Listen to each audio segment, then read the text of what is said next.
Now we're talking. For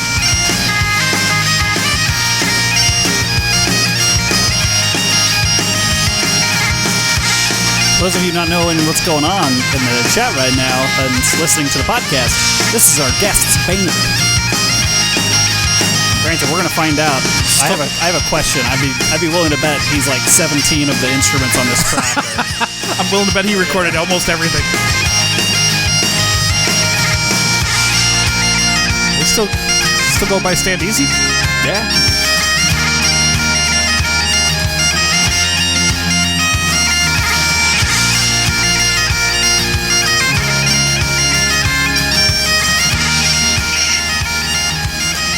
But yes, that is one of the tracks off of Head in the Clouds, Stand Easy, and our wonderful guest today. I approve of that. John Allan. Anything with head in it, in the title is... anything with clouds.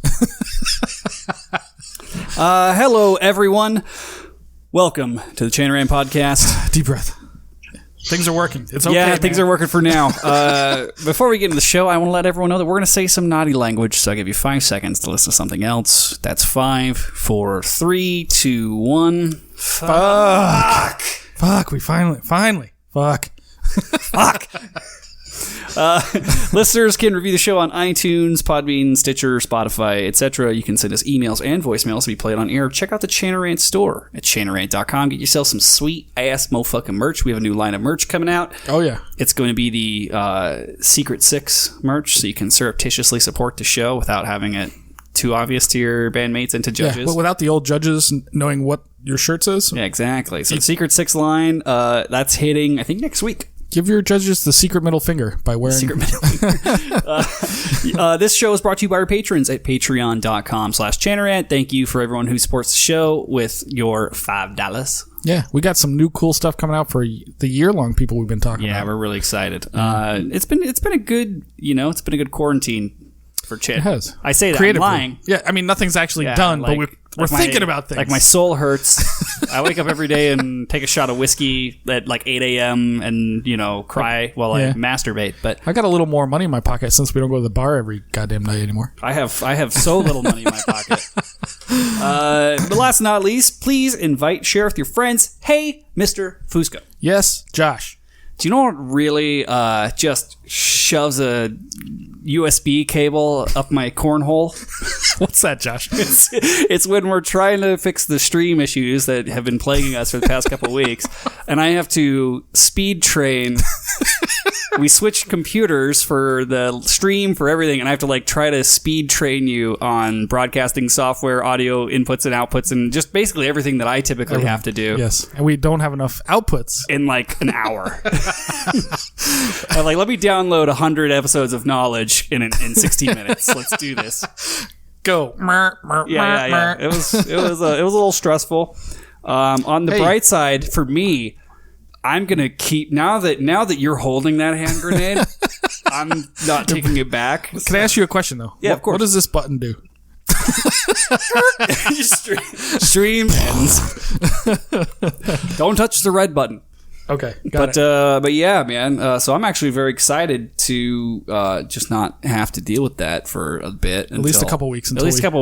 Until we figure out what the more permanent kind of setup and solution is going to be. Yeah. But I would like to introduce our guest. I have an idea for a permanent solution before you introduce John. Okay. John Allan of Stand Easy and... But anyway. Many prolific. Can we hire somebody that knows what the fuck they're doing?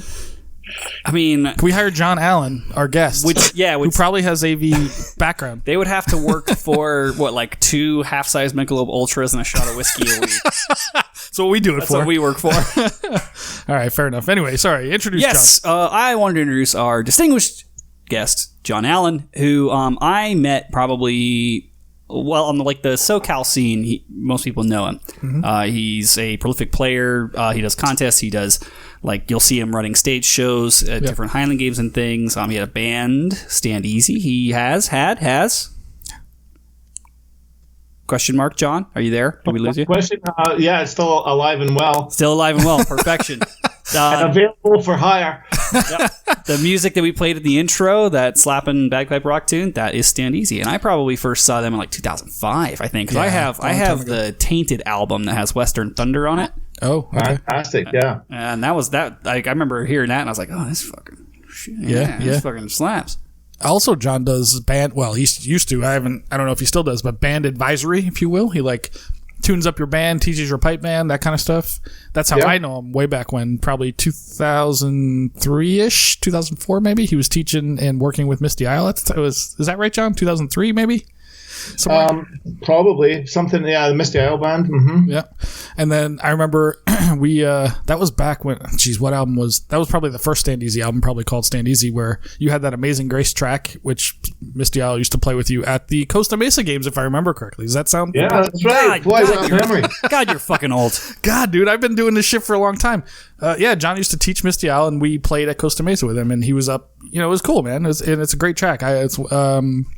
He does a lot of good stuff. We actually did that at the Band That Shall Not Be Named concert. We did 3-4 years ago. We actually bought the rights to the backing track from John Allan. Well, we rented it for a year, and he was nice enough to John was smart. I've asked Lincoln Hilton for this. I've asked some other people for this because I want to do other tracks like this. And John had very easily. He's like, "Yeah, I can get you the backing track, no problem, without the pipes, essentially." And we just. I'm like, great. Nobody else has thought of this. Why aren't anybody else doing this? Like, sell the rights to your stuff. The funny thing to me is it's such a common thing in like the electronic music world where you'll have like you'll be able to could purchase each track basically individually. Yeah, it's like you have a 32 track fucking song and you're like, all right, here's all 32 tracks. Go. You get the Pro Tools file and like go ham. Right. Do what you want.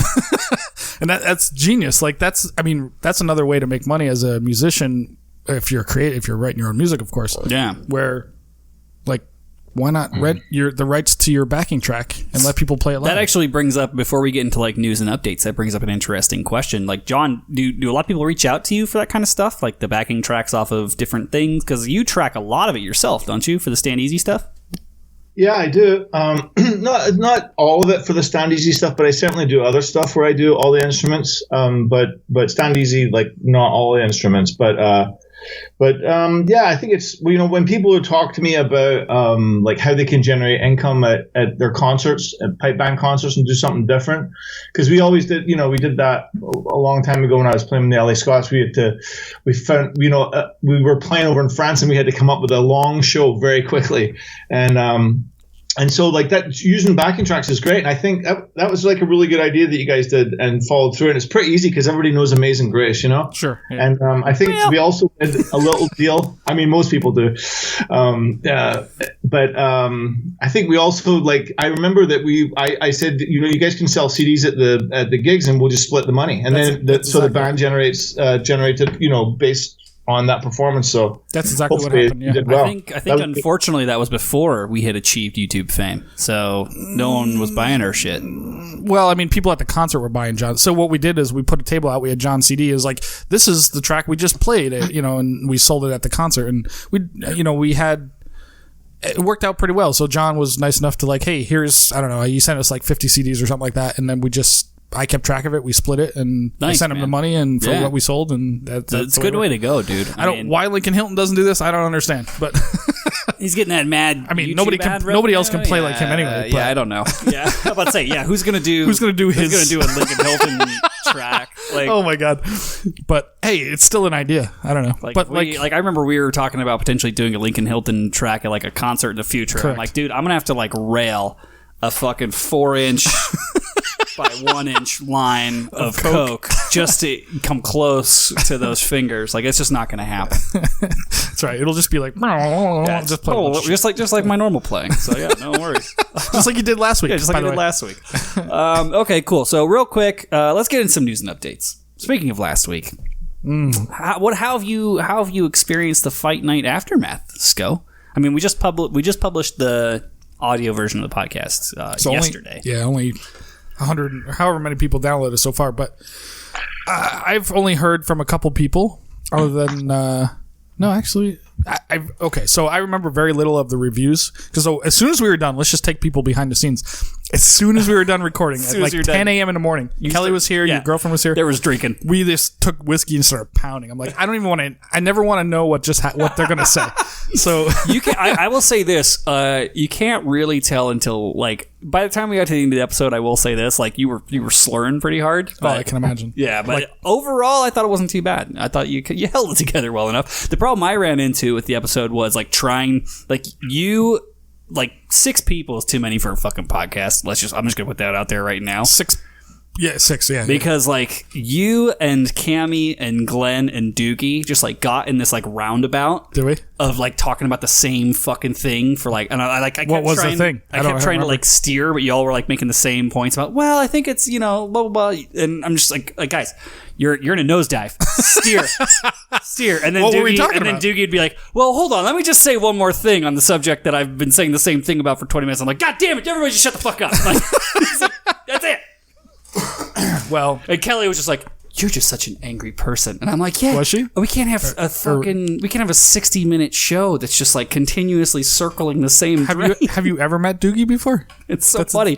And I was like, guys, like I'm just like pulling on the stick. Pull up. Come on! I don't know.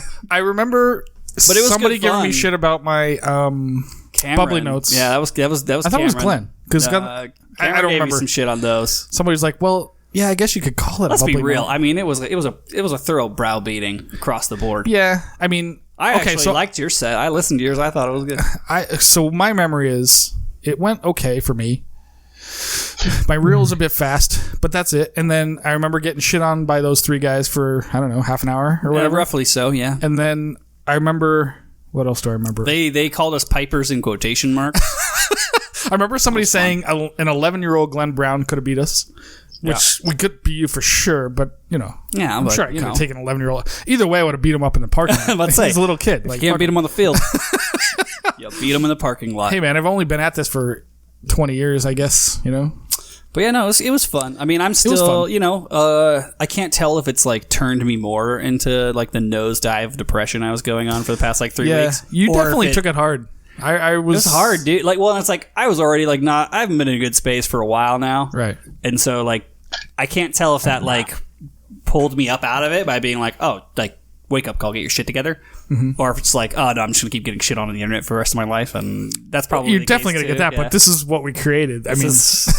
Hey, we got an email. I don't know if it's on list to read. I stand up and I take my lumps. I will give us credit for at least being brave enough. Like it's out there now. We're fucked. People are gonna fuck with us for the rest of the time. Yeah, we got that. Well, email. There's always gonna be a recording of shit. Yeah, there's that one guy that wrote the email. Was like, yeah, you guys are shit.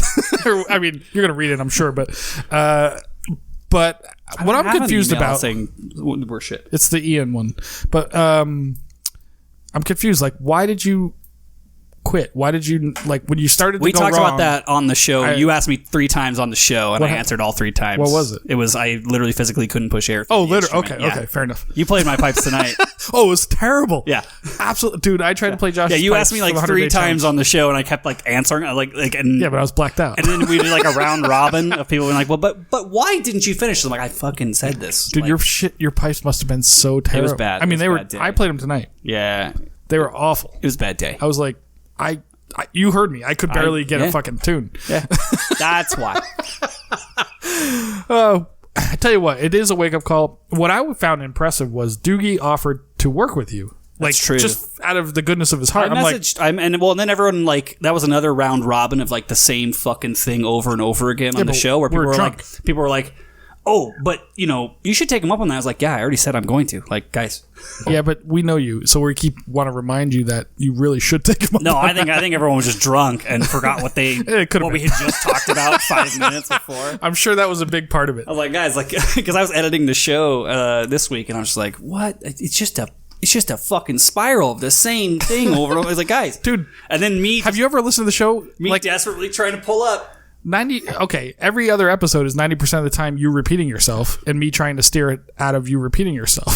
Oh, that's what it is. Dude, have you ever listened? Come on, you repeat yourself. We all repeat ourselves when we get hammered. That's what we do here. Always getting sensitive, everybody. Anyway, cock. Oh, that's funny. We have a voicemail Do we? Oh, Yeah, God. we do. Oh, It's God. this is from John Van Dickface, who I think he won the raffle 2 months. Yeah, not this month. July? But last month. July. Yeah. Happening, you pair of bog-back munching queer hawks. It's soon to be everyone's dreaded neighbourhood fucktard, John Van Dickface speaking. Now, a quick question, ladies. Do you see the 2021 season going ahead like normal? Now, personally, I think this is it for gatherings and games for at least a few years. The governments will always harp on about this fucking Rona problem and making excuses for no allowing large groups to meet up. And the only way I see this ending is World War III starting and us all getting nuked to fuck. Nuked Now, Tae on another F. note, what the fuck's happened to Cahill's corner or Rosie Broad's corner? Write down Did you get Nuked Tae furloughed or F something? for a shirt. Actually, that's a touchy subject. I just got fucking made redundant, so ignore that comments, please. Is that Right, the end of it? enough dickhead comments for me. But before I go, I have to say thank you for the Team Andy shirt, guys. If usual, Brady, one of the six. Dude, John, can you please translate what the fuck that guy just said to us? I mean, Any of he it. doesn't 'Cause think there's going to be any. No, there'll be no games until after 2021. He thinks it's the government's Rona. I guess is the Scottish slang maybe for the coronavirus. Now I don't know for sure, but where's I think his, that was about. where what? is his accent from? Like he is really well, hard to understand. anybody that says that, probably, definitely East Coast, Okay. Yeah. and like maybe between Edinburgh and Fife. I'm not quite sure. Nuked to fuck. Nuked Tae fuck. Dude, Coming to the Chin Rant store. John is a funny guy. John Van Dickface. We appreciate him. Dude, he's got that kind of Scottish accent that people can't Oh, understand. it's so good. Oh my, it's and brilliant though. If you guys have ever been to the Patreon happy hour, John usually He comes shows up, in, and and it's like- it's fucking funny. It's Yeah. like, what the fuck is he saying? Speaking of which, Speaking of that, we got that tomorrow, right? Yeah, the Patreon happy hour is tomorrow. Are you prepared to have to get like pissed 2 days in a row? God damn, dude. How's your like Rona 15 going? Remind me, am I losing weight? Oh, the losing weight thing. No, are you gaining weight? No, I'm losing it. You're losing weight. I'm going the opposite of everybody else. That's good. The first 2 months I gained weight and I was like, fuck this, I gotta go the other way. So it's actually working out. What are you doing? Just like masturbating with the other hand, or? No, I'm purely intermittent fasting. That's it. Oh, nice. Cool, I mean, man. I really don't work out. Is that? See, I call it intermittent fasting when I forget to eat until 2. Is that what it is? it's me being that. No, it's that's what I call sleeping till 2. Yeah, when I forget to eat breakfast and then I'm like, it's 1 o'clock and I'm super hungry. I'm like, oh, I intermittent fasted today. Hey, it technically works, but the trick is to do it day after day after day. But as an independent musician who makes his living from essentially sleeping in, Well, and I haven't cooked you dinner in a while, so I'm assuming you haven't eaten since then. what day did we have our meeting? Wednesday or yeah. Thursday, whatever it was. But no, that's it. And I'm, it just works. What are you gonna do? I feel like this is part of my wake up. Oh, and a lot of fucking. Sorry. Oh, that helps. Yeah. That's a lot of calorie burning. I think part of my wake up call, not in addition to making my pipes not shit, is I gotta get fierce again. I'm getting pudgy. Dude, it's been like a week. You were getting fit and now you're pudgy again. What happened? Alcoholism. Are you still doing that's a the big firefighter exercise stuff? No. Oh, okay. Yeah, I Well, fell off. That makes sense. Yeah. Hey, it's ups and downs, man. Take advantage of it when you got the motivation. Motivation shit. It doesn't matter. I got to start. See, the problem is like I was doing mostly like weights stuff, and like that's all well and good, but realistically, what I need is to like run. Running sucks. It sucks so. It's so hot. It's 110. it's the I got worst. up. I got up for a run. 2 days ago. And I was What like, time? It was like 7 in the morning. Okay. And I got That's up. too late. Too late, man. Oh yeah, it was. You gotta 'Cause get up at I got 5. up and I was like, all right, I'm gonna I put on my fucking shorts, like I've got my shoes tied up. I was all gonna go. I was like, all right, I'm gonna take the trash cans down and I'm gonna go just do like a quick lap around the block. Nothing crazy. I'm not at a long distance. I can't do that shit. I'm not Just that get the heart in shape. moving. That's all. But I'm like, yeah, I'll do like a quick run. Dude, I was taking the garbage cans down, and I'm like, Sweating your what the balls off. fuck? And like, I looked it up. It's like 105. I was like, mother. 7 in the morning, dude. Fuck that. Like, Jesus Christ. I was like, I got up at like 4. You saw my stories this week. I did 4 funerals this week. Oh, dude, was I don't know how you so did hot. it outdoors in the fucking kilt and everything. Sucked. Because it was like, I I burned my feet through my boot walking outside to get the mail the other day. It was the fucking worst, man. This is the worst time of year, and we're like record-setting temperatures this year in Vegas. Yeah, it's because the world is ending. We gotta. Fuck this. Everyone's got to get used to this. Why do you think I've been spending so much less money on health insurance and so much more on shotgun shells? Oh my god, what's it like in California? It's got to be terrible there too, because now they got that humidity. Well, and there's a fire. Everything's on fire. How are you doing with that, man? We haven't even asked John about his like Rona quarantine situation, which we'll get to. But like, dude, how are you doing with just like the fact that the entire state's on fire? Well, I'm in Los Angeles, so we don't really have any major fires going on right now, or we're not really affected by it. Sometimes get smoky, but right now there's nothing major. It's all happening in like at Santa Cruz or something up northern. Oh, yeah. It's northern California, but it's north of here. So yeah, but it's just really hot here. We're having a heat wave as well. So except it's probably cool compared to Las Vegas. So, but like about 100 degrees. Yeah, I think we were like 112 today, maybe. But the big thing, like, I have a friend of mine who's actually, I was going to tell you, is in town this week, by the way.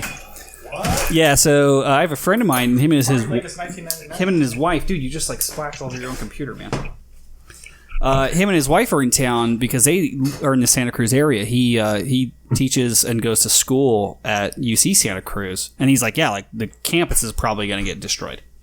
Oh, Jesus. He's like, they have a fire line to try to protect the campus. And he's like, but it's probably fucked. And so they just left. Like, they came to Vegas. They're like, we just decided to be refugees for a week in Vegas because our entire town's burning down. Hey, why not? It's mental when you see those fires, too, because they're like, when you just see them by themselves on the hillside, they don't really look crazy big. But when you see it next to a house and it's like the flames are like 5 times higher than a house, it's like, holy shit. It's insane. It doesn't help that you have like an entire workforce of like inmates that are paid $2 a day that they're trying to like have fight these fires. So yeah, good dude. Even if we beat Rona by fucking May, which is never going to happen, like California will be burned down. There'll still be no events. Yeah, actually, I guess we never actually. John's actual question was, "Is there going to be an events next year?" What do you think? What do you think, John? Probably. Do you think they'll be like the early year, like the first half year events, or do you think everything's going to get pushed back to the fall and compete for time? I don't think like the first one here's the Queen Mary. I don't think that's going to happen. And then it'll be like because the next one I think is Arizona, right? Arizona, Phoenix maybe early March. Yeah, usually. Then Vegas in April. Mm-hmm. God, I hope so. Strip open again? It is. Yeah, so, well, I mean, it's fluctuating. No, like it's open. Casinos are open. There's no doubt. Bars are closed. Yeah, casinos are open, but like, it's just a matter of time before it's like, nope, because we still got cases going up. It's like, fuck. No, they're going down here. Well, over the past 7 days, but over the past month, it just depends on what you're reading. It depends on what timeline you're looking at. It's like, oh, well, it went down from between today and yesterday, or like overall. But yeah, no, like I still, I don't have fucking faith in people by any means. Nah, I think things will start to come back next year, but because like I'm still like, don't be wrong, I've another way that I know John is I petitioned heavily to get him out to the Vegas games for multiple years in a row, and it's Thank you. Oh, dude. Well, yeah. They're like, well, we need someone who can do like this, and this. And I was like, fucking, just call this guy. Like I told Kelly, I was like, call John. Well, yeah, they try to get multiple presentations, if you will, out of one group. Oh, yeah. So they can maximize economy, I guess. Well, yeah, because John can do lots of different stuff. Yeah, so. I mean, it's fucking, dude's a Swiss Army knife of performance. Correct. We actually had him out. Well, not we. I say we because meeting Las Vegas, but the group out here, Scottish, whatever. What's the Scottish fucking group called? St. Andrews? St. Andrews has them out for a thing, or they have for numerous years, where this fucking thing they do at a library where John does like this teaching pipes to the kids, and then he goes and plays on the stage, and he's got like 17 jobs where they they hire him to do all this stuff, and he plays against his tracks because he's smart. How to learn or how to play bagpipes thing. You've done that at the Vegas games before. Yeah, he does it at Vegas games too. Yeah, absolutely. It's a really cool bit. Have you ever seen it? No, never. Oh, it's fucking great. Yeah. To the kids? He sells it. He sells it. Oh, there's that's humor. Cool. Like there's humor. There's the accent. Oh, it's fucking fantastic. It's great. Yeah, and he's got the right accent that people can understand. Because you got to keep in mind, like for my audience, I have at the festival, like they don't fucking know any different. Like no. We gotta. They're just like, you know, they come in to like shop and like get the kids to shut the fuck up and eat some sugar for a bit, like exactly. And then like, oh, and I think John, haven't you played for the Scottish Dancers before or something? Didn't I see you do that one year at the Vegas Games too? You played on some stage for like dancers or something. Oh, you know what? I think I did. Yeah, I think we were also gonna Scottish Dancers, whatever they are. They do the same thing every year, where they put their left and right stickers on their arms so they know what feet to use. Yes, yeah, that whole thing. Yeah, yeah. we were also trying to get him to MC if the 2020 games had happened. Oh, really? Have him MC on the main stage. Wait, that's controversial. He would have had to have his own cart. You were going to cut the doctor? No. The doctor doesn't MC. He doesn't do anything except for like I thought he MC mass bands. Oh, okay. Yeah. No, there's like hours of content before and after that. Oh, instead of what's that? I must admit, I did a hell of a job MCing the shortbread contest. For the past few years. That Dude, is those so old enthralling. Those old ladies love John. Oh, I can imagine. And the Bunny Knees contest, it was two like 7-year-old girls that came up to they wanted to be a part of it, and you're like, nah. It was brilliant, man, because you had all these burly guys up and they're all with the showing off their knees and stuff. And I said, like, one final question. I went and asked their mum, like, who's their favorite cartoon character? I think it was like Pikachu or something like that. And I said, who is Pikachu's best friend? And all the big Highland Games lifters were like, "What the fuck?" Yeah. And the two girls got the answer right. So because we had I remember getting like the radio call where it's like, oh, like Bonnie is going on. We have no competitors, so I like legged it over to athletics, and I was just like, you get the fuck over there. I was like, are you throwing today? They're like, no. It's like, all right, go on. You're doing body knees. I'm like, seriously? I was like, yeah, go on. 'Cause that's a bunch of local boys. It's like, yep, each one of you owes me in some way or another. You fucking get over there and make it sexy. I don't care. Do something. Dude, I've gotten dragged into those goddamn body knees things. I fucking hate doing it, but I've been dragged in. Speaking of being dragged into things, Uh-oh. I'm going to quickly burn through some news and update stuff because we're so far behind, but that's okay. I love it. This is an email from Pat from Discord. He said, hey, fuckers, I was talking to Fusco on Discord Live, and he said he was going to send me a signed sticker. Thanks for your biggest fan. Pat, your sticker's in the mail. He already got it. Didn't he send us an email saying thanks for the sticker? I don't know. Maybe. I don't know if he got it, to be honest, but I did send it. I answer these in the order in which we received them. Fair enough. I have an email from Ian. He says, if Big Rab is the BBC. Oh, there's two from him, but yes, okay. Then Chantarant is TMZ. Yes. Vulgar, tasteless, but usually right. While you seem to be pissed when guests bail on you, the grab bag episodes are probably my favorite. It's you two shooting the shit that made me #one of the six and keeps me coming back. But back to the point of my email. While I am not a frequent livestream viewer, I had every intention of tuning in for your epic challenge ever since hearing about it on the first Cam and Glenn episode. Then Tartantown came out with their Murderer's Row of Legends Josh has most likely never heard of. So, you guys were a distant second for my afternoon of bagpipe interneting. Sorry?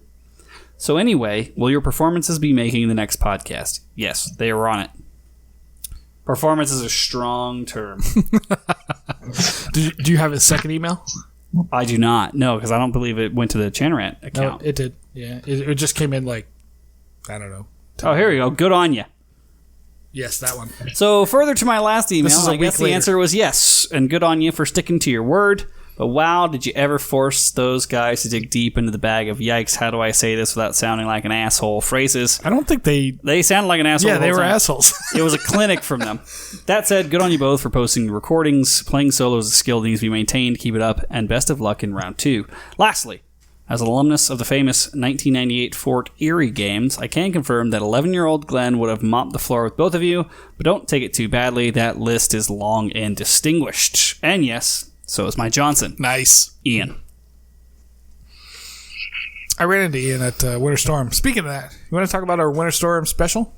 if you go to if you're on Patreon, yeah, you get the special video from. So yeah, I recovered our long lost Winter Storm footage from when we went in 2019, January 2019. And yeah, the first video is cut and it's up. If you're a patron on patreon.com/Chanarant, you will have already seen it by this recording. Yeah, because it's already posted. Yeah. But that's a part one. We have a lot more, and it just gets so much worse from there. Like, I went through and started organizing it into some kind of chronological timeline because I had my camera, your cell phone, and my cell phone. Mm-hmm. Oh my god. How'd that work out? Well, it was a logistical nightmare, but luckily, when it comes to editing pipe band videos, I am better at it than playing bagpipes, so... That is true. Way better. So, at least it gets me on the board somewhere. It almost reminded me of the Dojo vlogs when they were good. Yeah. Hey, there's one... You know what we should do? Let's do a contest of Andrew Douglas's vlogs, and then we'll critique his internet presence. Honestly, I think the only way that I'm going to win against any of these guys in the near future is like a boxing match. I don't think I have a chance anywhere else. Perhaps. If it's piping or just like general business success, I don't think I've got it in me. Oh god. We talked about the happy hour, which is tomorrow. If you're a patron, we're going to be playing Jackbox, which is going to be fun. Yeah. And I think we might record some of it just to make everyone wish they were there. Yeah. Last but not least, oh my god, there's so many things. I said we skip it and just go to John. Upcoming guest schedule.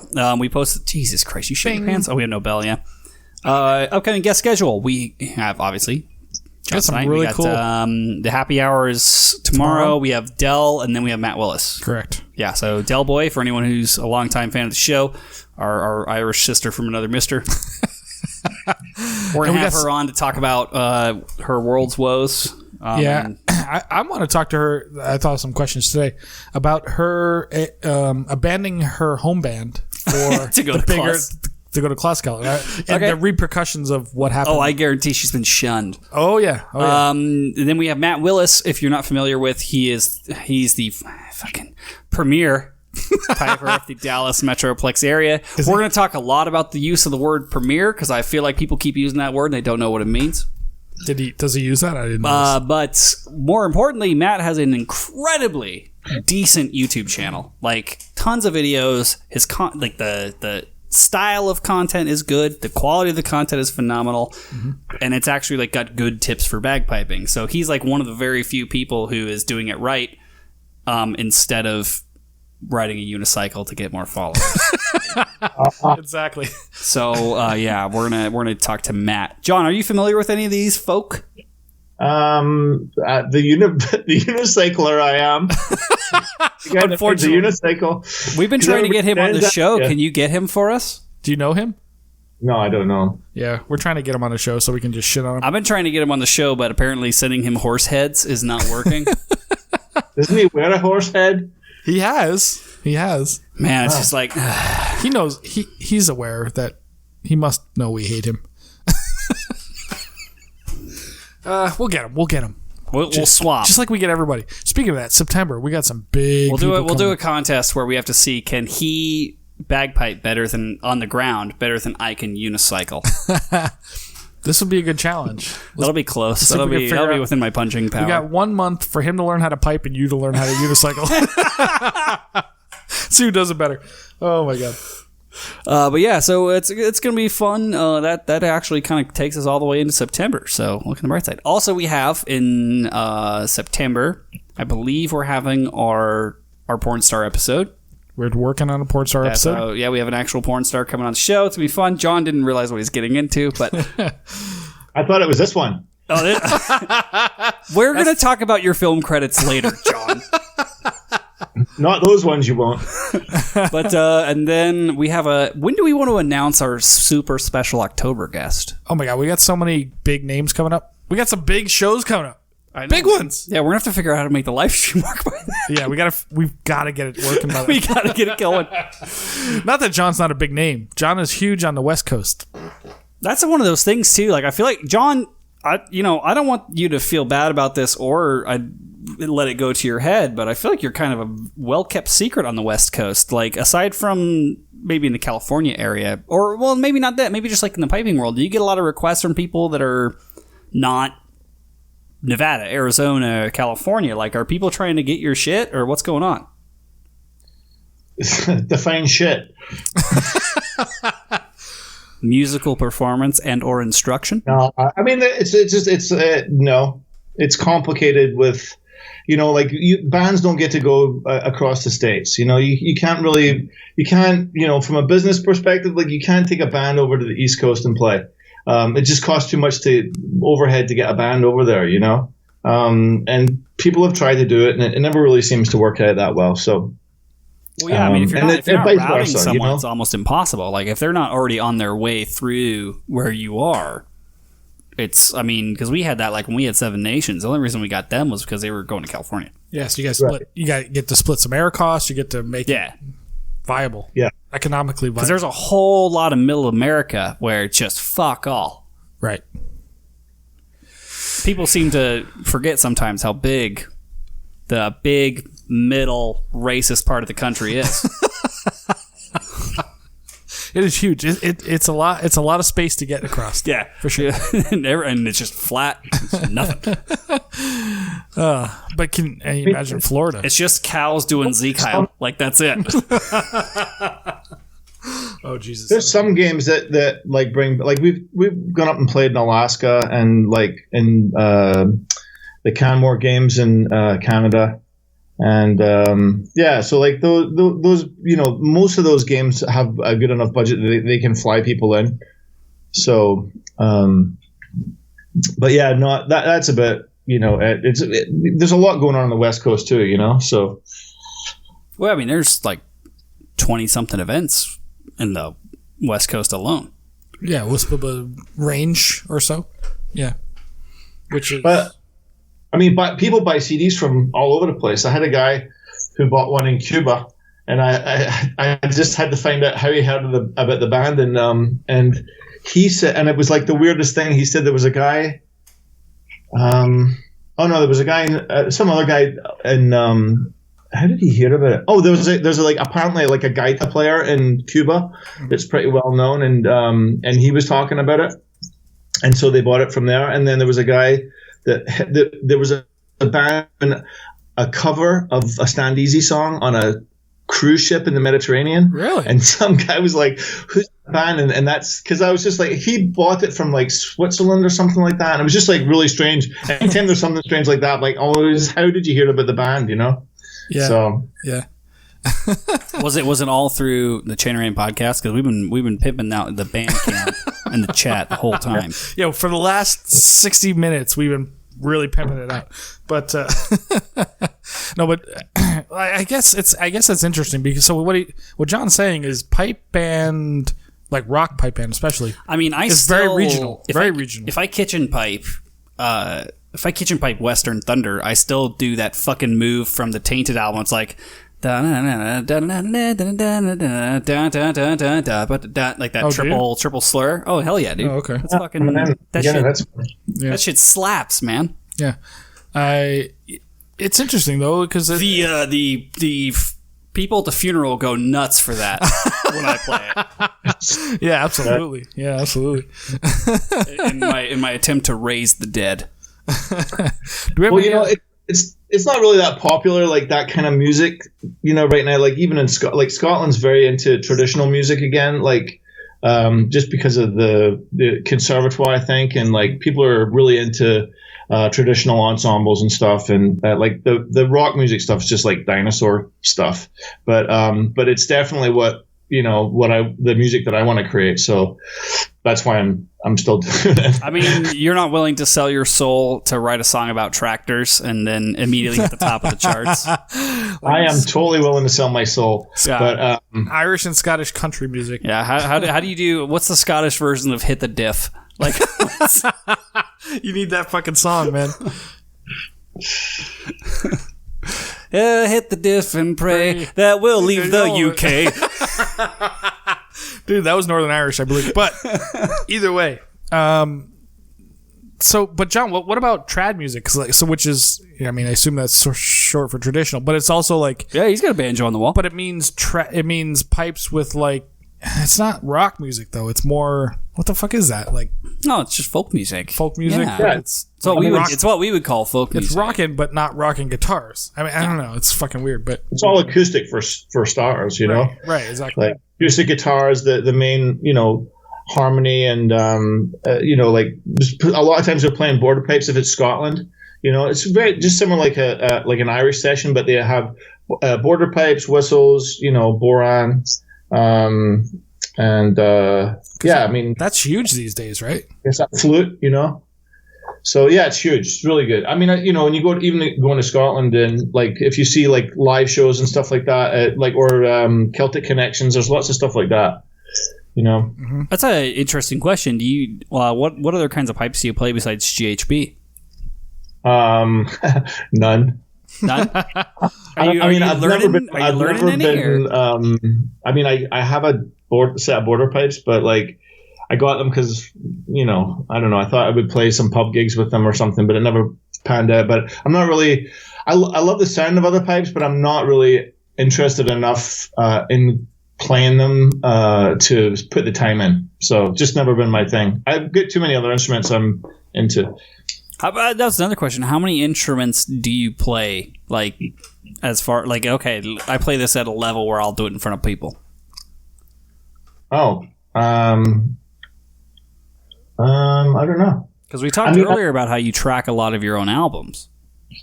Well, I don't track the albums, but I do track a lot of my own music. Like I just did an Irish album for this music library, and I did everything like boran, boran guitar, whistles, and a banjo. I used a tenor banjo, mandolin, stuff like that. I mean, I'll do it for that. But the thing about Stand Easy still is it's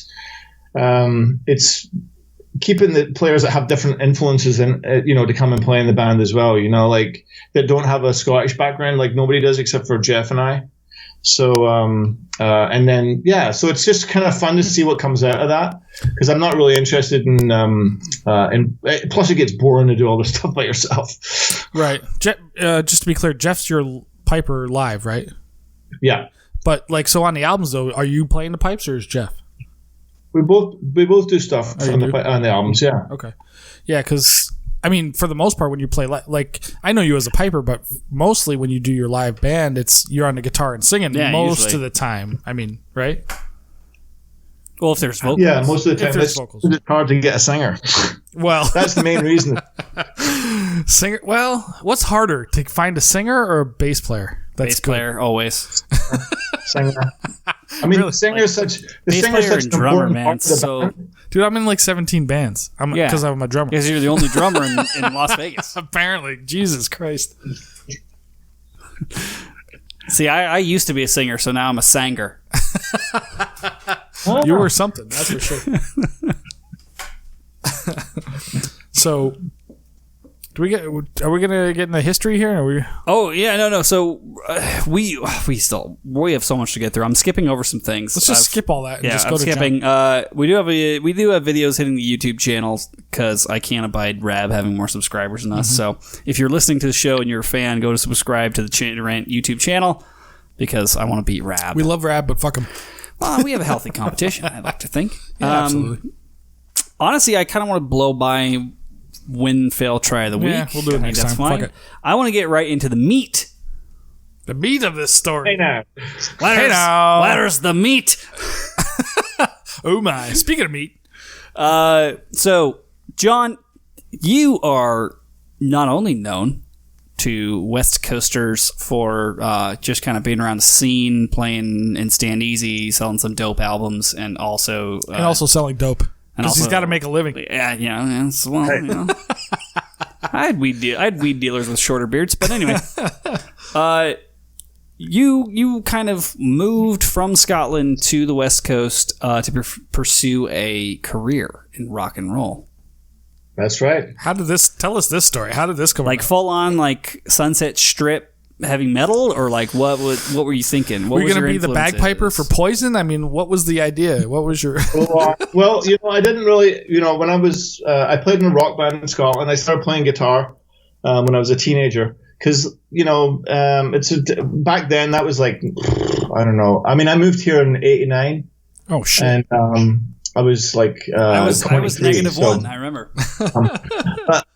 But yeah, it was like a full-on. I played in like a rock band in Scotland, and that was the main thing. And I wasn't really interested in piping, and so it wasn't like moving out here to be a piper and like that. But I met this girl in a pub in Glasgow, and she was from LA, and I was like, because LA was the mecca of like rock and roll at that time, and she was, and I told her, boy, if you ever leave Scotland and go back to LA, I'm gonna I'll come. I'll just get on a plane and come over and then she got kicked out because you can't just go and live in Scotland, right? So, so she got kicked out, and I decided I would just come over. So I did, straight to LA. I didn't even know where it was. Wait, so you weren't really? You had no job. There was no plan. You just came for a girl. No, I didn't come for the girl. I came for rock and roll. But she was your way in. So she didn't come for you either. Well, that's what I hear about John. They never come for John. But listen, he's from Scotland. He's not from Italy. Jesus,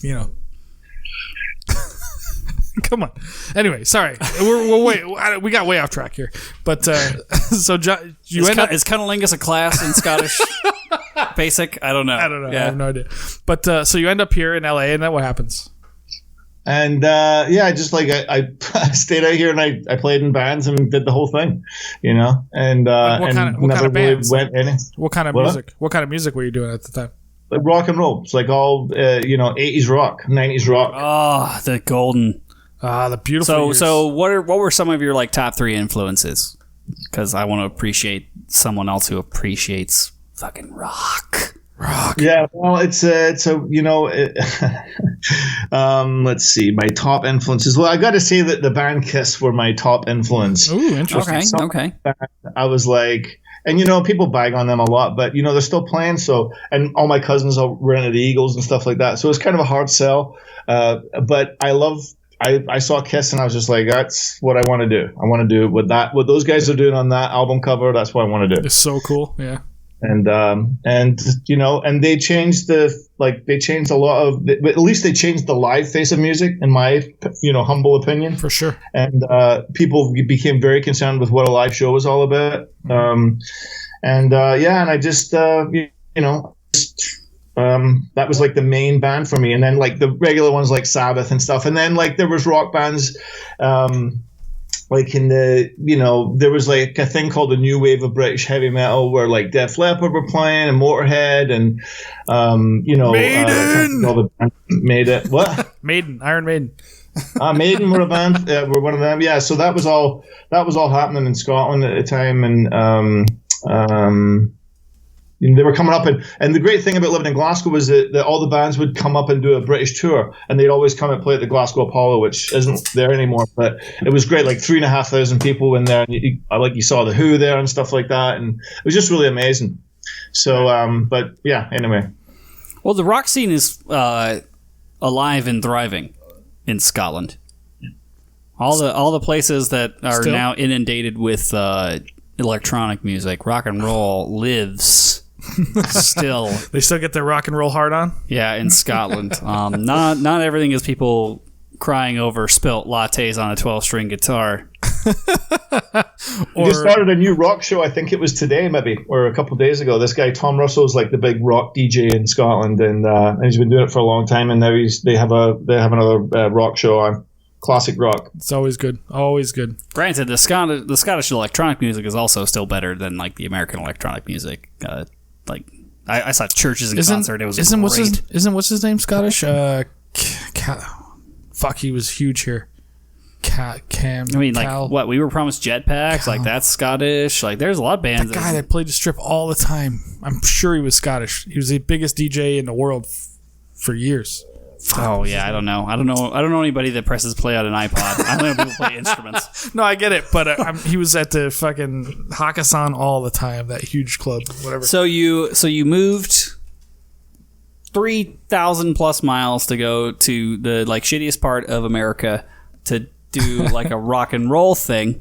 Yeah, then what happened? Like, but you also ended up kind of being like in a lot of like movies and things like that. You know, like the pipes came back into your life in a major way. Like, how would you describe that whole process? Did you even move with your pipes, or did you have to like ship them over later? Missed that. I think I just talked over you. Yeah, no worries. Did you bring your pipes when you moved over, or did you have to like ship them later? No, I went back. My mom kept them, and so when I went back home, I met. I was at some games. I don't even know if it was at games, but the Nicholson band was playing there, and I had the pipes, and I was like, oh my god! I don't know if I was feeling very nostalgic, and I went up and I talked to them, and they were like, oh yeah, we know this guy, and I told them like I played, and I'd love to get back into playing again. It just really sounded brilliant, and so I hooked up with Seamus Coyne. Oh yeah, and so so Seamus and I used to and he had a band in Glendale right here where I live now. And he had a piping school and everything. It was really, and so I just got back into playing again. It was really happened really quickly. And yeah. Well, and then you kind of like ended up in doing movies. So oh yeah. So what is the sum? Can you rattle off like the sum of your like film credits? No, because there's too many, or well, the one that I knew John at the time, but he was in $1 Million Baby in that one scene when she comes out to the ring, and it's John and Eric Rigler like marching her out to this, and I knew John. I've never met Eric, but I'm aware of who he is. But I knew John for sure. I'm like, fucking. I'm in the theater watching this movie. I'm like, fucking hell, it's John. That guy. I mean, that's a huge one because that was probably one. It's like every time you actually see someone playing bagpipes. In a place that promotes it in a positive way. Just in a film, like in a film or a TV show, you're like, oh, that person's actually playing. It's not like an actor with a backing track. Correct. Like you see it, and you're just like, I know them.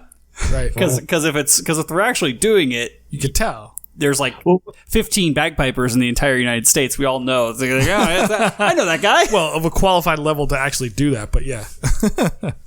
and 98% of them is there. What was interesting about that one was that they cut, like the trailers that they show in the movie theater for the movie coming out. We were cut into that trailer, so like everybody saw it, and like no matter what you were going to see when they were promoting the movie. So, but that was a good one, yeah. What else have you done? Actually, what was your favorite film bagpiping experience? Favorite? My I don't think it was so film, like my favorite piping job experience like that was definitely I did a play that Billy Connolly was in. It was called the What About Dick? It's perfect for your show. It was all about dick jokes and stuff like that. And Eric Idle did it from Monty Python. He wrote it and they filmed it. It was a play. I think you can stream it. And who else was in it?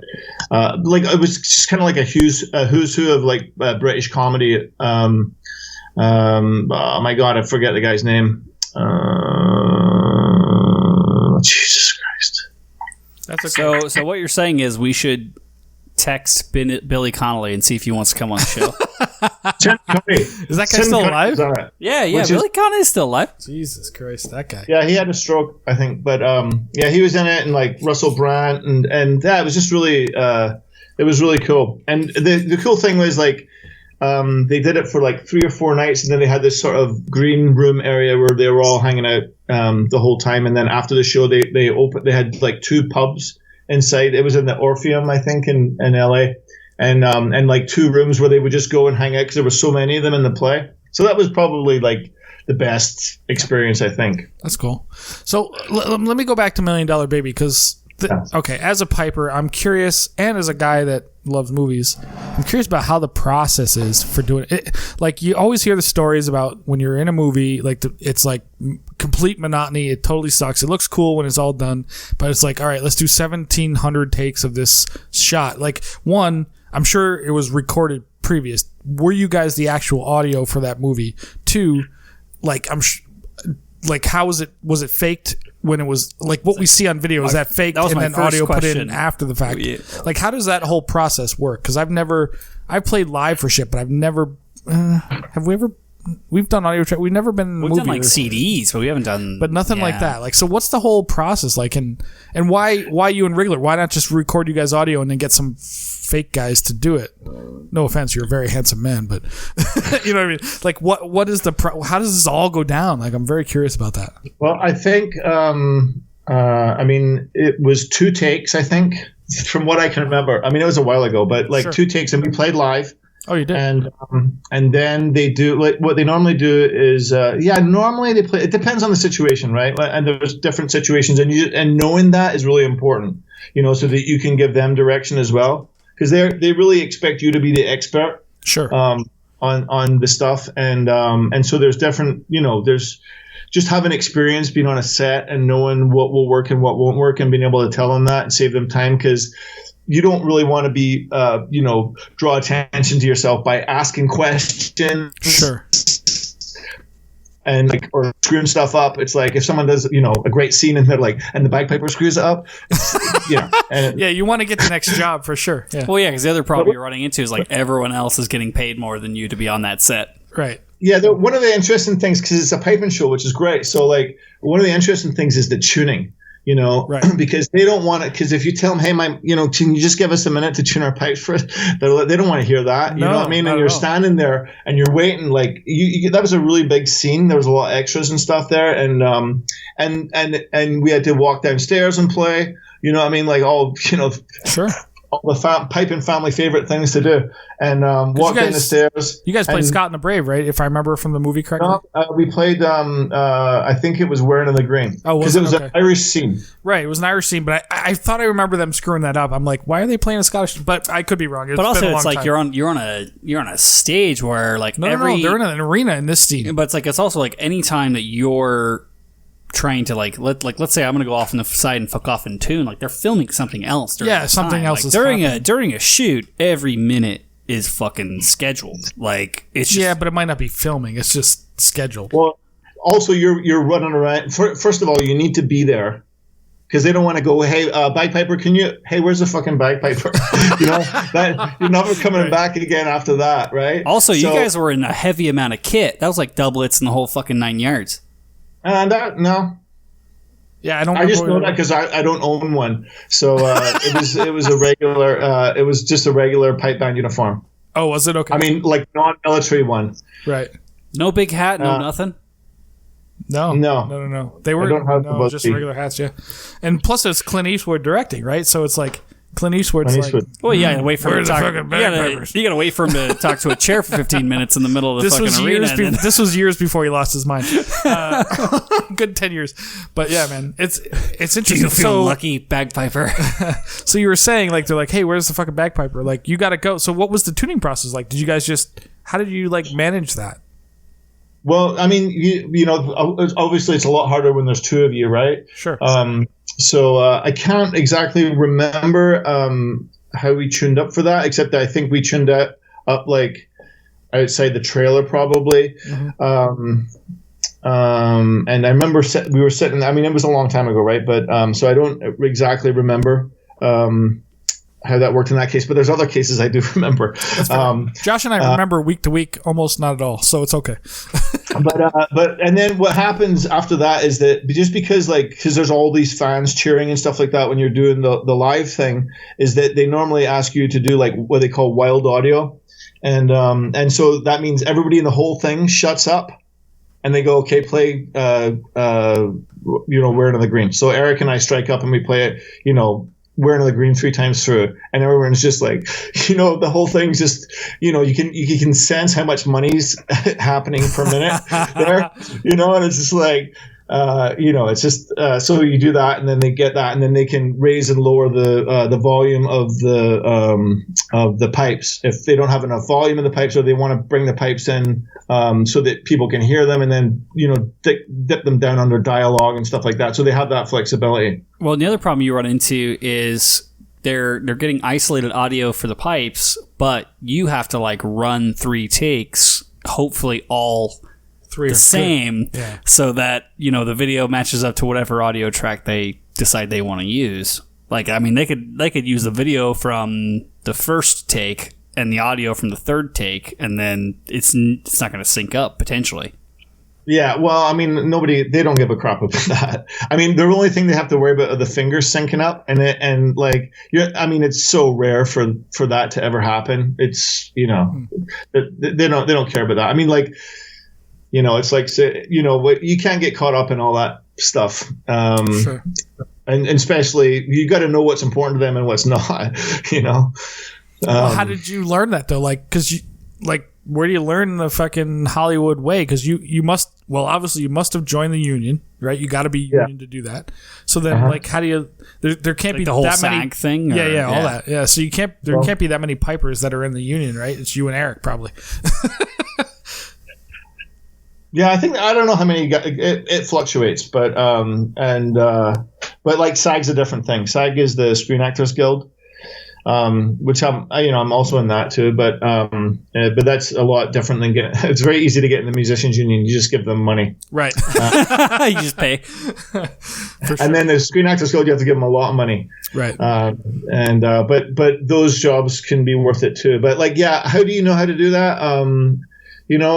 Just experience, nobody like taught me how to do that or anything like that. It's just like, I'm trying to think if there was any specific instances, but like you just kind of learn. And one of the things that's helpful are the music supervisors and the sound guys and stuff like that, because they're blue collar guys on that set, and they connect with musicians a lot.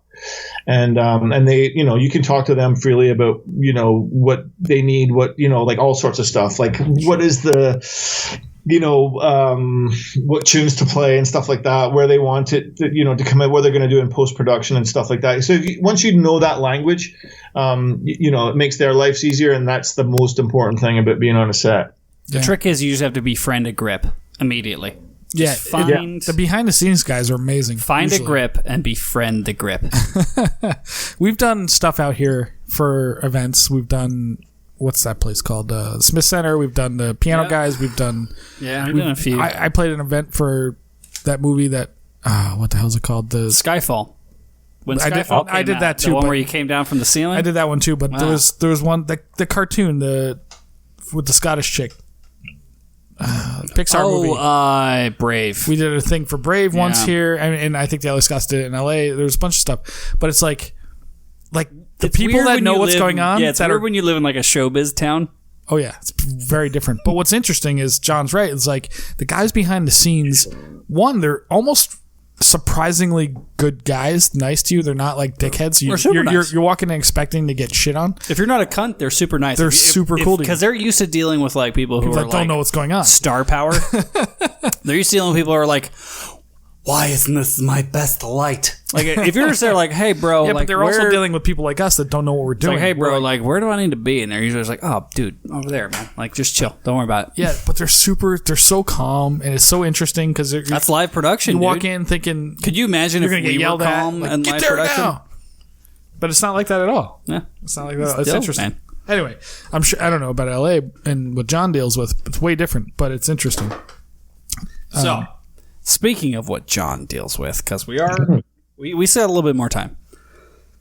What was it like teaching Fat Bastard to play the pipes? Oh my god, that was great. First of all, the fact that he was called Fat Bastard and he came out and he was a fat bastard was brilliant. Because he had to do it with the whole fat suit on. And for those of you who are international audience or don't recognize the reference, was it Spy Who Shagged Me? Was the Austin Powers movie where they had Mike Myers playing Fat Bastard, a humongous Scottish bagpiping assassin. Yeah. So what was your role on that film? It was just basically I did the same thing, just kind of showing him how to hold the pipes, how to keep his fingers straight, making sure the pipes were staying together, because it's, it was a prop set of pipes, so they already chose those in advance, and normally you have to be able to set them up and make sure that the drones don't fall out and stuff like that. The channel doesn't fall out. And that was it. And then I did some wild recording on the side while he was playing. So when he was playing, that was actually you. I did it live on the set, but I think Eric actually did the session, the recording session. But And how, what was that set like? Was that just everyone was pretty chill? Was it really fun or? Yeah, I wasn't there that often, and I was there for a very specific reason. You know what I mean? So I was on the set, on the stage when they were filming it, and so the guy who's the music supervisor there was telling me exactly, he's the go-between. So nobody really talks to me directly in that particular case. There was a lot of moving parts, and there was a lot of, in that scene too, there was a lot of stuff happening, things going off, sprays going off, and then he was improvising a lot of stuff, and he was hilarious.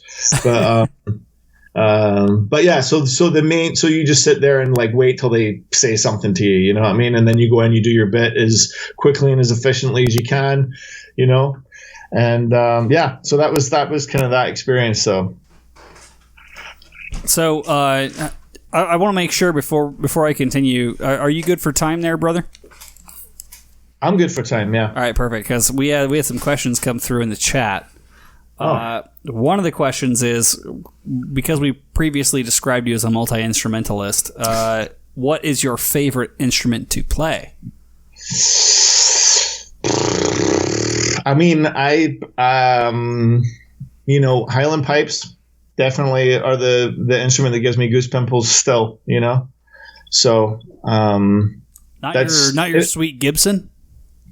Well, if there was one instrument that if you told me there was only one instrument you could play for the rest of your life, I would say choose Highland pipes.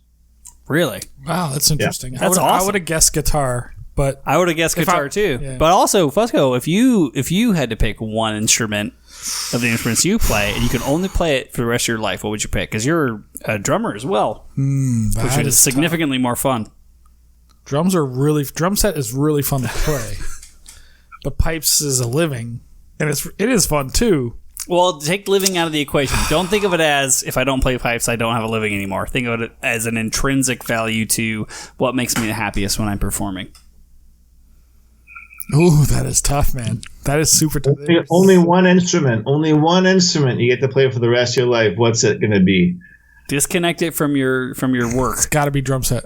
Drums? I think so.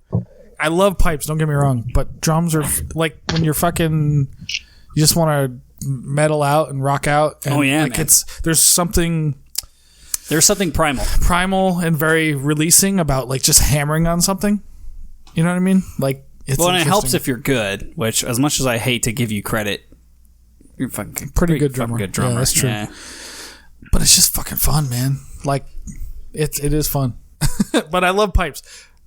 I love pipes too. I do. Yeah, it's a tough one, but I love pipes too. But I feel like if I had to pick, if I picked, the big thing for me, the thing that gets my dick hard, is probably playing guitar and singing. Mm-hmm. I thoroughly enjoy. So do I have to pick one? Is either playing guitar or singing? Because singing is not an instrument. Well, all right, you got to pick pipes. Yeah, you got to pick one. I would definitely say singing's an instrument. Okay, then I'd do singing. I would do singing and over all the rest. Yeah, which is hard because So between the three of us, we've got a band. We've got a band.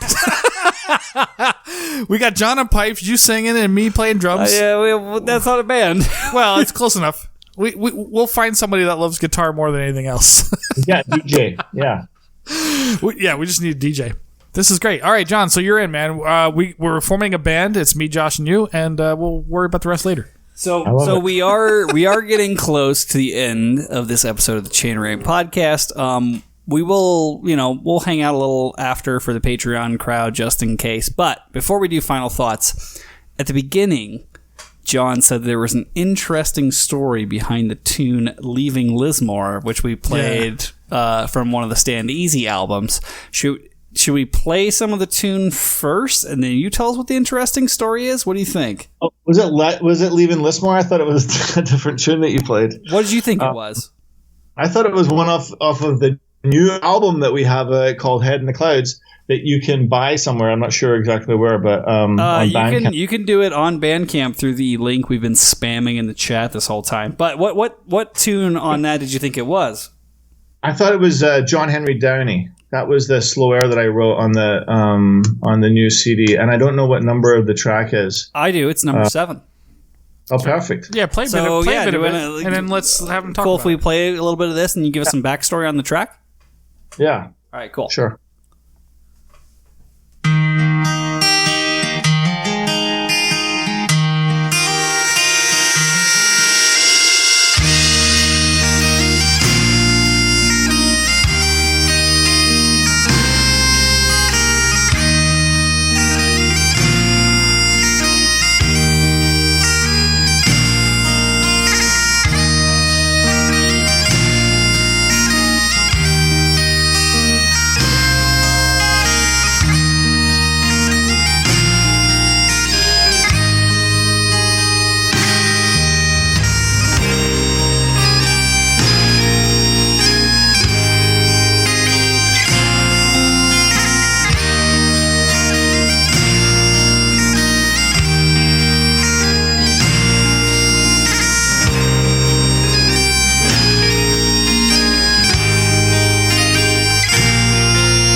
So that's an original tune, John?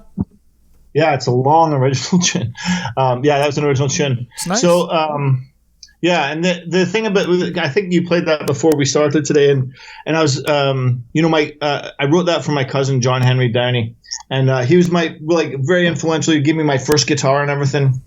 And the funny story was, well, it's not really a funny story, but he passed away. And so, I was going to his funeral, and I wrote that tune on the plane. I thought, I'm just going to write him a tune, and I'll play it at his funeral, Mm-hmm. And I wrote that tune, and then we got to the funeral parlor, and I said to his daughter, "Hey, I said I wrote your dad a tune for the wedding," and she goes, "Well, he really wanted the Drunken Piper," and I thought, "Yeah, the Drunken Piper's what it is then." Good enough. Yeah.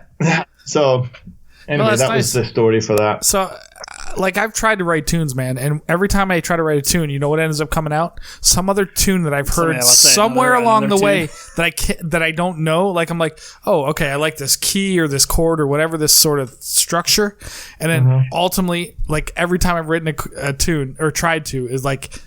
So then I'll send it to somebody. I'm like, hey, I've got this idea in my head. What is this? Is this anything? And they're like, yeah, that's this tune. I mean, it's essentially the same thing. I'm like, fuck. So how do you write a new tune? Like everything's been done, man. There's only so many notes. There's so many rhythms. You know, like what's your inspiration, man? Where does you just hear this shit in your head and you're like, all right, I got this melody. I'm gonna like, what's the process? The process normally is like for stuff like that is like it's definitely starting on the chanter first, and then adding some chords behind it, so that kind of influences the choices because it's not just like a melody part now. So it's like, oh, what notes go great with that chord? So that has some influence. So I don't necessarily write the tunes as standalone tunes. You know, they're definitely influenced by the harmony. But, you know, if what you're saying is true, like music would be dead right now. Sure. You know, and so it's, you know, everything's been, that's just the process of music. You know, like music has developed through the ages. There's a place for all of it. It's all in response to something that sucked before it. And, you know, we're rebelling. And you know, like that's one of the amazing things about piping, I think, is that like there's such a vast amount of new music that comes out, you know. People are always composing stuff. And so like, you know, it's only 9 notes. How can people keep coming up and doing stuff like that? So it's remarkable. But you know, I have a technical question. So when you're doing some of these fucking phenomenal tracks, like how do you kind of get the sound of Stand Easy? Do you do like B flat chanter to guitars? Do you tune guitars up to pipes with drones? Do you do like electric pipes? Like what's? I was thinking the same thing. You don't if it's an industry secret, you don't have to. But yeah, no, like that's what I'm thinking. Like the pipes sound like real pipes. So there's nothing you can't figure out with a tuner. But no, I mean I've done it both ways. I've originally, I think the first couple of CDs that I did at like whatever pitch the pipe band played at. And then the last couple I just used a B flat chanter because it's just it's easier for everybody except for the piper, you know, and then it's just you know and I would just make everybody change to me and say fuck you. You're not the front man, deal with it. Yeah, man. John Allan's name's on the CD, not like, fucking guess what, bitch? Rob Johnson. Yeah, guess what? Well, I'll tune my pipes down for the song you wrote. Yeah, but when I do Stand Easy stuff, I basically write a song, you know, because like the whole thing for me was like to combine like 3 different things in my life, my musical life, right? Like so, I love pipes. I mean, so I would do like tunes that I thought were like rock and roll type tunes, and like Western Thunder, you know, like some stuff like that. I wrote that hornpipe that we played earlier, you know, and so I would do like a few instrumental tracks on the CD, and then I would do like some traditional tunes as well. Like I'm not sure what we did on that new record, but like we did like Take the Bag In and you know Star of the County Down and stuff like that. Just tunes that I knew could be rocked up, and then I do like original songs as well. And then so instead of doing like a guitar solo, I play like a jig or a reel or hornpipe or something like that, depending on what time signature the tune's in. So and try to get bagpipes as like so if you were watching a band and there was a guy playing bagpipes, does he just come on and play like, you know, the solo for a long way to the top, or does he come on and be a part of the band? And I really wanted him to be a part of the band, so that's kind of how the whole thing came about. I have a question. So one of the things that happens with like rock bands with pipes is, other than AC/DC, they did like that's an original melody on that tune, but very often they just take traditional music and then put stuff behind it, like the Athol Highlanders or whatever the fuck, Western Thunder, whatever it is, you know, or traditional, you know, contemporary, whatever, but tunes that were written for the pipes and then just put music behind it. Do you ever write 100% original, like I'm just going to write this pipe section like it's a guitar solo versus a pipe tune where the melody repeats itself over and over again. You know, that there's a definite difference. So like you go to a gig, right? And somebody's like, I want you to play that John Mayer song. I'm like, I can't fucking do that. Like, it doesn't work that way. You know what I mean? Like, there's no strong melody, but where pipes music is very you could say it's marching bandy, but it's got a very strong melody. Is that how you go about it? I mean, obviously you've done a lot of that, but also you wrote your original tune, but it's very, I don't want to say repetitive. I don't mean that in an insulting way, but it's got a melody that's very it's got a structure strong and consistent. It's got a structure to it that's reminiscent of like more traditional music. Right. So it's like, you know, there's a structure to the tune, even though it's like kind of more abstract, more kind of shooting from the hip, rock and roll. Right. You can do a guitar solo and it's, but you can tell it's like a pipe tune. You can tell, right? That's why someone does pipes. Like, how do you fucking come up with that, man? Like, I don't. Yeah, I mean, that's just like that's just a slow air, right? And I just wanted to play it a few times too, so I could explore some of the harmony behind it, you know. Mm-hmm. But like, there's a tune like.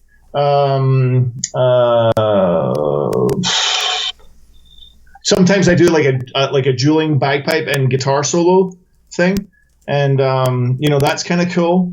So some of those solos in the songs, they're not written as piping tunes. Some of them are, but some of them aren't. You know, so you just kind of like, even if I take up like a couple of bars or like a line of piping music, it's. You don't have that same restriction, you know, like there's a reason that pipe music's played like pipe music, you know what I mean? It's for the listener, you know, so the listener can relate to that. But like when you're in a band situation, like a rock band situation, they relate differently. They don't want to hear like, you know, you don't have to play the same ending 4 times for them to have some continuity with the tune, you know? Right. Yeah, exactly. But which we do is like, you know, obviously the other thing with piping tunes, there's no change in anything. You can't change the harmony. I mean, like we do seconds and stuff like that, but there's no like harmony instrument that can change, you know, so all the interest has to be in the melody line, you know? Yeah. It's interesting how people call, and with all this, like the popularity of trad music, it becomes so much more. Well, I mean, I guess it's been going on for years, but it's so much more apparent. It's like, all right, they're playing this. I've heard this reel before. Now he's just doing a fucking crazy fast version of this tune, and they're putting guitars behind it. It seems rare that it's the other way around. All right, we have this. When you're in a rock band, you're like, all right, we got the rhythm guitar, we got the chord structure. Now go play a solo over it. It rarely goes that direction. I mean, I don't know, but the thing you run into is like, you know, there's always someone that's like driving the bus somewhat. I mean, even in rock and roll music, like you have like a front man that's driving the bus, or like you have, you know, a drummer that's like, this is a drum heavy track and I'm driving the bus here, as far as like whether it's more of a rhythmic or melodic piece. Like it just varies, especially if you have a band that's like cohesive and functions well together. Right. I would say that the bass structure is what creates your average rock song, not the melody, though. Not the and pipes only a melody instrument for the most part. Especially when that's what makes it interesting. It's so different. It's like working backwards. I pulled up a reference. That we can use, and this is one of John's songs. This isn't. What is this? Dude, John, you're getting a lot of selfless promotion out of this, man. That's right. We love John. It's all good.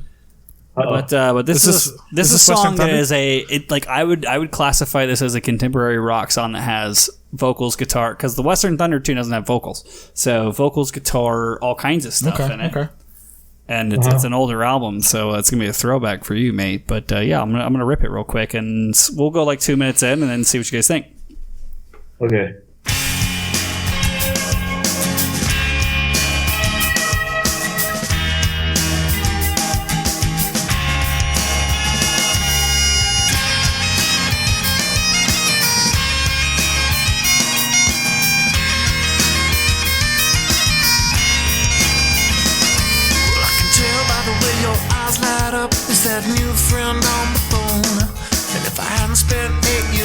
What year was this album made? 05. It fits perfectly with an 05 alt-rock demographic. I'm going to say this is so Red Hot Chili Peppers. Excuse me. Except the pipe. Singing. No, he's kind of got an Anthony Kiedis kind of vibe, doesn't he? I don't know if I've ever listened to a whole Chili Peppers album. John, is this you? Yeah. Wow, man. You should see, yeah. Watch me walking away. So Anthony Kiedis, it's amazing to me. Perfect for the time.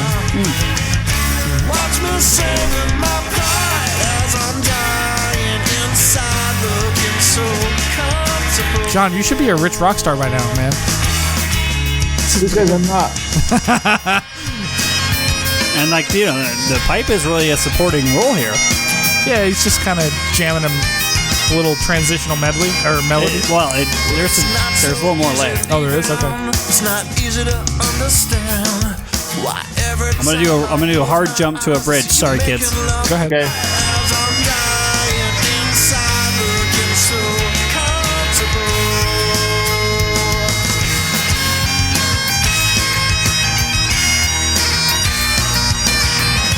Also, I totally shot that from the hip and hit the exact spot I was looking for. You knew it was about 3 minutes in, right? Yeah, if it's a 5-minute rock song, it's always about 3.5 minutes in. Yeah.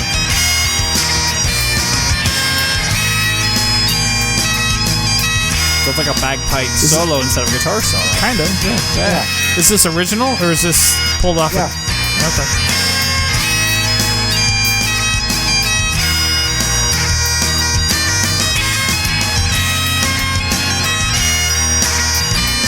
That's cool. Yeah. Slaps, dude. Yeah, no, that's cool.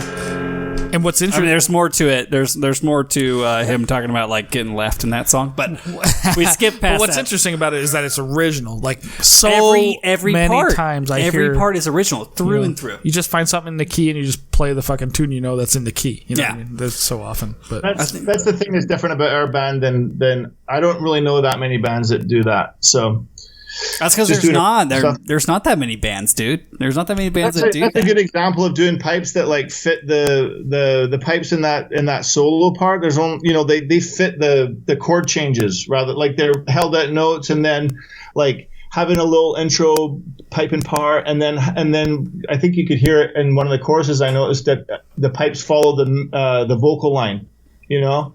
And so I try like that's the thing, trying to make the pipes part of the song, and then they play some pads behind the chords and stuff like that where possible, you know. yeah, This is one of the things I think is really interesting. So on that track, for example, did you do the guitar part and the pipe part, or did you only do one of the two? No, normally the way it works is I write the song and then I like demo it with like acoustic guitar and pipes. And then I go in, sometimes a dagger pipe. That's never in the final recording, by the way. But just it's a lot easier to work with a way dagger easier pipe. to demo, Way yeah. easier. And so I do that, and then I go in and record everything from the ground up. Because that's So- one of those things where it's like, if you, for both, like for me, as a person who used to play guitar, like the pipe part, there's times where the pipe part is tracking the guitar and vice versa to me. Like I can tell that's like, it's really kind of weaving in and out and working in unison. And that's what makes it like a cool track is like, oh, like neither one is like really stealing the show. It's not like, let me do my pipe solo while you're playing rhythm chords and then I'll just hold a note for, I'll hold the notes every 4 beats while you like do a guitar solo. Like it actually has some fucking interaction, which is cool. it's interesting. Yeah, But that's what makes it. So you have to have a person who is really fucking good at guitar to know what the pipes are going to do, and a person who's or really both. fucking good at pipes to know what the guitar can do based on the limitations of the pipes. Because realistically, the pipes are always the most limiting instrument. yeah, for sure. Yeah, absolutely. No, that's But yeah, cool. it's a golden track, dude. It fucking slaps. Thank you Yeah. for So playing it. I need to know how the F you hooked up with Seamus Coyne and the Western Thunder. Daddy announcer. Shane? Like, I know Seamus quite well. And Yeah, Daddy Seamus is well known in the CR circle. Oh my god, we love Seamus. He's a fucking wild we card. got to get him on too at some do. point, but Oh my god, Oh my can you God. imagine? Bring me back for that. Can you imagine? yeah, I miss Uncle fucking- Seamus. I miss my funky cool Medina. So you like, how did you have to get permission to do Western Thunder, or was it just like, hey, whatever? And like, what's that process like? Well, I mean, I just asked Seamus, or told him, I asked him probably, but like, he brought out a book, and there's a few of my tunes in his book and stuff like that. So, you know, for that kind of thing, I mean, we're friends. I've known him for, you know, God, I don't know, 25 years or something like that. So, actually, we did the very first piping recording I ever did was Seamus and I playing on a 4-track in an apartment in Hollywood. You should ask him about analog that story. tape. Forget one. And we did a song that I can't remember what the name of the tune was, but he did this like I can't remember what it was called. I know what that is. Echoes from Hell, or that one? Yeah, Echo Beats from Hell. Yeah, dude. And I know that fucking. I don't know it. Totally play something behind this. And somewhere in the world, there's a demo of me and him playing, and we were probably not like very. It was, you know, I don't think we were probably that sober when it happened. But there's our new CR intro, dude. Echo Beats from Hell is the most insane fucking pipe. You could call it a tune. It's more of like a. It's like a gigantic exercise of insaneness, but it's fantastic. It's so crazy. And it's written by him. It's in a book somewhere. I saw it in a book somewhere. I'm like, I'm never even going to attempt this. Fuck this shit. I'm out. I think it's in his book. He has a bunch of. I think he's got a bunch of books at least. But it's phenomenal when he goes into it. If he ever shows up at a kitchen piping contest and somebody runs into it. I'm going to look it up. Echo Beats from Hell. Oh, dude, it's fantastic. It sounds it's just metal. A technical, it's very metal, dude. It's a bunch of technical. I can't even speak it like he plays it. It's crazy, dude. Okay, guys, I gotta say, man, this has been an incredibly fun episode. I'm so glad to get to see you, John. I really wanted to see you in April, and I kind of feel like shit that I didn't get to, but there wasn't a lot I could do about it. Before we sign off, we are going to, you know, if you want to just hang out and shoot the shit with the people in the chat, we'll definitely do that. But we got to end the official recording here in a minute. So before we sign off, I'm going to give you first dibs at final thoughts, then Fusco, then I. Can I go first? Because I think this will inspire John. Okay, you go first then. So, John, the way that final thoughts works is this. Oh, okay. I just want to say, I've been playing for 20 years. John was... just coincidentally, he was involved in my early years, and you do not want to take credit for this, promise you, because the results last week do not stand. Yeah, I know, it was a bad week. But, like, John was highly influential. He was involved in, like, my early career, just being a teacher of a band that I was involved with, and it was really interesting. It was really cool to be involved with him, and like him working with Misty Isle back then, a little bit with Desert Sky at the time, but very minimally, but Misty Isle mostly. And it's very cool. It shows that it was minimal. Yeah, you never know. I mean, John came here to play rock and roll, and he got nostalgic about the pipes and brought them back in his life, and then he influenced a lot of people on the West Coast, whether it was traditionally teaching, tuning, and or playing stand easy stuff, which is fun to listen to. It's just like Seven Nations. I happen to like listen to Seven Nations because I was from the East Coast and they were popular then. A lot of people on the West Coast were influenced, I imagine, probably by Stand Easy. Like, hey, here's this cool shit going on. This guy's playing pipes, doing rock and roll. It's a lot of fun. I just want to say, keep doing what you're doing, John. Like, it's inspirational, man. Like, you get people involved in a good way, and like listening to his recordings, like he still got it. Like, listen to his most recent recording, like you hear some of the people drop off over time. You know, sometimes the piping isn't as good as it used to be, and like it's still fucking good, man. You're still rocking it. So that's my final thought. Keep doing what you're doing, man. It's fucking rock and roll, bro. Fusco, I love it. Is this what we get when we don't black you out on a show? Because I am not blacked out. That was a solid. That was a solid final thoughts. Dude, I love John. He does great work, and I really appreciate it. That was like the best final thoughts you've ever done. It was really good. John, if you were here, dude, I would totally suck your dick. Okay. That was a really good final thoughts up until that last part. Okay, yeah. So John, anyway, I got a chair. Next final thoughts on you, brother.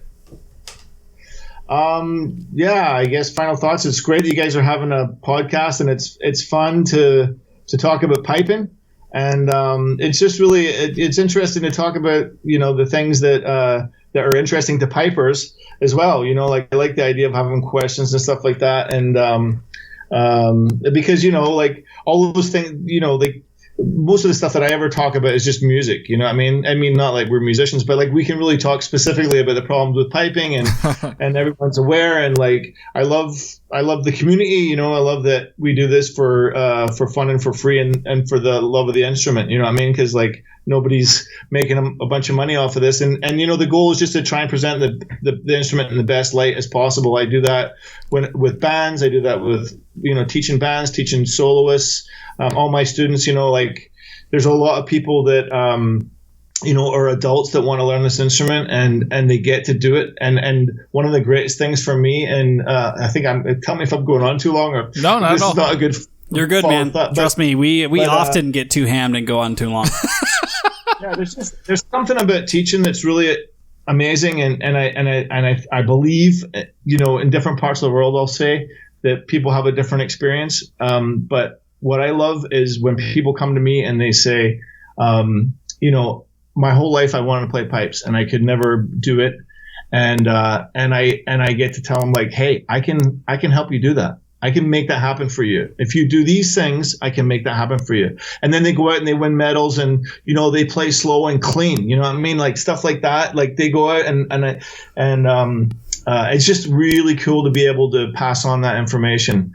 And it's great to like do stuff that's like different than other people are doing musically, like with Stand Easy and stuff like that, and also with pipe bands too. Like just it's teaching people how it's different to play in a pipe band than playing solos and stuff like that. And just getting them part of a community. Like most musicians don't really get to be a part of this amazing world that we probably take for granted, and people, and I get excited because my students get like totally excited about piping stuff, and sometimes you get a little jaded, and we're very jaded once in a while, but like they're excited to go and play their first competition. You know what I mean? It's just like, and terrified at the same time. Yeah. And getting involved in band and stuff like that, and going and playing crappy parades. Like people, they're like, oh my god, I get to play in a parade. And so it's really cool to be able to be a part of that whole thing. You know what I mean? And it's just like. Yeah, so that's why this show, I'll bring it back to your show, but it's like great that we get to come and talk about stuff like that, and we have that in common with everybody. So I'm grateful to be a part most of it. the time we just talk about dildos. Don't worry. Right, we do agree. The show is great. You haven't listened to. I sent him like the cream of the crop episodes of which us was being what? on Best Behavior, like the one with Trevor and like the one. Yeah, okay. I didn't send him like Gods of T-Rex. Oh, send him Gods of T-Rex. Send him the Dominatrix episode. Yeah, we have a Dominatrix episode. We got a porn star episode coming up soon. John, you want to sit in the background and just watch an AVN award winner? Oh yeah, we got this because we live in Vegas. It's all about. It's not only piping, but it's about Vegas lifestyle. Yeah. Anyway, Josh, you have final thoughts. The one where what was it? God is a T-Rex is the one where Eric said that the marinating thing. Marinating. Yeah. John, have you ever heard of marinating in Utah? Do you know what marinating in Utah means? Is it a dirty term or is it? It's a dirty term, yes. Yeah, so it's in the Mormon culture when you just like stick your dick in but don't move. It doesn't count as sex if you don't move. It doesn't count as sex if you don't move. I think you have to clarify what you stick your dick into. Well, we're assuming a female vagina. We don't actually know. Well, you can only do it. You can only do it in a female vagina unless you're one of the priests. Right. Then you can do it. Then you can do whatever you want. Oh my god. But yeah, so we had an episode where. For that. What's that now? I said, read the fine print before you sign up for that. If you don't know where you're. So we had a friend of ours come on. He was like, "Yeah, marinating is like because if you don't move, God can't see you." Right. It's like a T-Rex. So we decided God is a T-Rex. Oh my god, that was one of our best episodes because it was so Great insane. Episode. So insane. That one went way off the rails. Eric anyway, House, still love you, buddy. Yeah, he's the best. Anyway, Josh, final thoughts. Yeah, my final thoughts was I'm really happy to have John on because he's just one of like the most genuine people in the scene. Like, oh my god, he actually likes to just like make music, and I've learned that through. I love people that just like to make music. I've learned that both on the side of like being a fan, and also on the side of like being a person who like tries to help get him more gigs because he deserves it. Yeah, absolutely. I would say like Stand Easy was kind of like my Seven Nations in a little, in a bit. Yeah, that makes sense. Like when I first started listening, first started traveling, doing solo piping and stuff like that. Like I would pick up their albums at events, and I was like, oh shit, dude, like this fucking slaps. Like it's no DMX, but it's good. Dude, my parents have Stand Easy albums because they used to come out 2004 when I was in Misty Owl. They came out to Costa Mesa. John was working with the band. Stand Easy played on stage. If you go to SoCal, they bought like 2 of his albums, dude. If you go to SoCal and you don't leave with a Stand Easy album, you're kind of a cunt. You're kind of a cunt. Yeah, exactly. So if you're in the chat, we've been spamming John's Bandcamp. Dude, buy his fucking album. Recent thing. John's awesome, dude. Yeah, it still slaps. And then we're also going to when we eventually post like the thing, we'll have a link in the description for John's Bandcamp. That's the best way to pay for music. John, is that the best Spotify way? But Spotify paid Peter Frampton like $14 for 3.5 yeah, fuck those guys. Plays of listen, yeah. This is my thing, John. I'm sure you'll agree because I am a musician and I try to support musicians. Like, listen, go buy their album. They release something, just go buy it. Like, don't Spotify that shit. Go buy it. Support the people you like. As a nerd, guess what? CDs are WAV files encoded on a CD. They're a higher quality than MP3. I still buy CDs of my favorite bands. Yeah. Just I still buy fucking vinyl for my favorite bands. Yeah, dude. Like, John, what do you think about the whole vinyl? Okay, we're gonna go. Hold on. We'll do this post show. But support your local music. Go buy their album. Yeah, don't fucking Spotify it. Buy it. Or if you want to listen to it a lot, like actually fucking go to iTunes and go to Bandcamp and fucking purchase it. Yeah. So we put the link in. It's like Bandcamp. What? Let's see. Fuck if I know. John Allan. Bandcamp.com. Boom. Done. So yeah, go in there and actually buy physical media for music. Support musicians, you cocksuckers. Yeah, dude. Listen. Right, John? Tell him, you cocksuckers. Go ahead, say it. This is the channel right way. Listen, cocksuckers, go buy John Allan's CD and then talk to him after the fact. We're gonna stay on after this. That's right? true. Okay. Yeah, so we're in the episode right now for the auto listeners. If you want to hear what happens next, then become a patron. Patreon.com/Chanarant. Send it.